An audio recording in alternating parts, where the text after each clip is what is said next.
चेनेलखौ subscribe खालामनो दाबाव आरो बेल आइकनखौबो थुनो दाबाव। हाय फ्रेंड्स, वेलकाम टू माय चेनेल क्रिएटर दुरा। दिनैनि भिडिअआ जोबोद इम्पोर्टेन्ट। आं नोंथांमोननो सोरबा WhatsAppखौ हेक खालामब्ला बेखौ माबोरै बासायनो हायो आरो माबोरै हेक खालामनो हायो बेखौ आं खोन्थागोन। आजिखालि इमेल आरो मबाइलजों मेसेजखौ कल खालामनाय नुनो मोनोसै आरो WhatsAppखौ जों बांसिन बाहायनाय नुनो मोनो। बिजनेस, प्राइभेट, ससियेल गासैबो WhatsAppजों डिल्स खालामो आरो शेयार खालामो गावनि डकुमेन्ट्स बायदि बायदिखौ। दा बेबायदियाव सोरबा हेक खालामनो हागौ। नोंनि लोगो, नोंनि न'नि मानसि एबा सोरबा कम्पिउटार बाहायग्रा सुबुङा नोंनि WhatsAppखौ हेक खालामनो हागौ। हेक जायोब्ला जोबोर गिदिर सिकिउरिटि क्रेक जागोन आरो जोबोद जेंनायाव गोलैनो गोनां जागोन।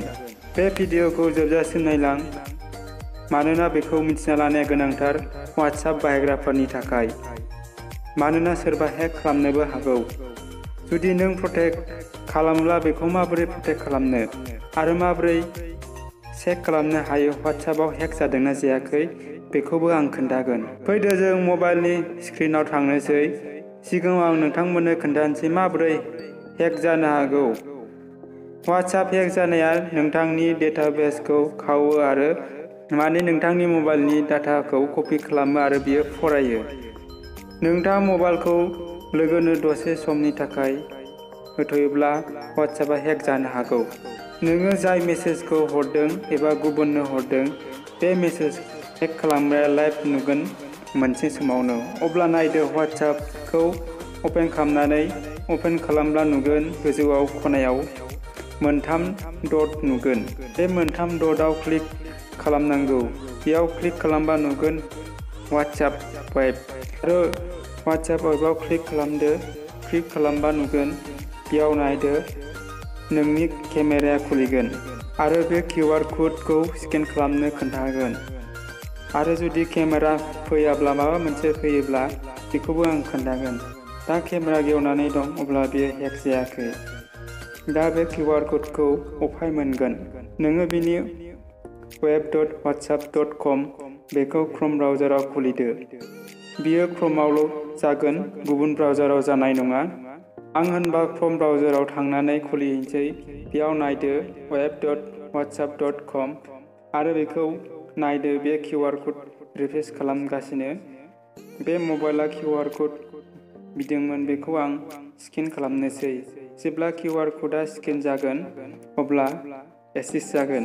बेयाव नायदो, जुदि कीप इन साइन इनआव टिक मार्क होगोन, जेब्लाबो बियो लगइन जानानै थागोन। नोंथाङा कम्पिउटारखौ बन्द खालामब्लाबो बियो web.whatsapp.com आव खुलिफिनगोन आरो गेवगोन। दा WhatsAppआ बे ब्राउजाराव गेवबाय। बेयाव नायदो, मोन्नैबो WhatsAppआ सोलिगासिनो दङ। मोनसेया मबाइलाव आरो गुबुन मोनसेया कम्पिउटार ब्राउजाराव। बेहाय नायदो, आं मेसेजखौ हरगोन। बेयावबो आं खोन्थागोन नोंथांमोननो। बेनो हरगोन आं मेसेजखौ जेब्ला आं बेनाव मेसेज हरगोन अके। बेयाव नायदो, अकेनि मेसेजखौ मोननैयावबो नुगोन। बेबायदिब्ला बुजिदो नोंनि WhatsAppआ हेक जाबाय। बेखायनो आं नोंथांमोननो खोन्थायो दि जेब्लाबो लेपटपआव खुलिब्ला लग आउट खालामनानै लानांगौ। दा आं चेक खालामनोसै WhatsAppआ हेक जानायखौ आरो बन्द खालामनोसै। दा मबाइलनि WhatsAppआव फैदो।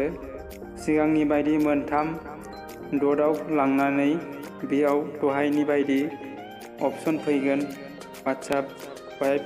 बेयाव क्लिक खालामदो। जेब्ला बेयाव क्लिक खालामगोन नुगोन WhatsAppआ हेक जानानै दं। बेयाव हेक जानायनि जायगानि मुं थागोन आरो मा डिभाइस एबा ब्राउजाराव खुलिदों बेनि नाम थागोन। बेजों लोगोसे टाइम आरो डेटबो नुनो मोनगोन। होनब्ला जों हेक जाबाय होननानै मिथिना लादो। अब्ला नों प्रटेक्ट खालामनोब्ला गाहायथिं नुगोन log out from all device, all computers. बेयाव क्लिक खालामब्ला लग आउट जागोन आरो नोङो हेक जानायनिफ्राय सेफ जागोन एबा बासायनो मोनगोन। आं बेयाव नोंथांमोननो मोनसे इम्पर्टेन्ट बाथ्रा खोन्थागोन। जाय सुबुङा लेपटप एबा कम्पिउटार दङ, बे सुबुङा WhatsAppखौ हेक खालामनो हागोन गोरलैयैनो। नोंथांमोननि WhatsAppखौ जिखिजाया सुबुङा हेक खालामनो हागौ आरो मबाइलजोंबो हेक खालामनो हागौ। अब्ला आं बेखौ खोन्थानोसै। बिनि थाखाय मबाइलनि क्रोम ब्राउजाराव लांदो। आं टाइप खालामनोसै web.whatsapp.com जेब्ला बियो खुलिगोन नोंथांनियाव बेबायदि फैगोन आरो बेजों हेक खालामनो हानाय नङा।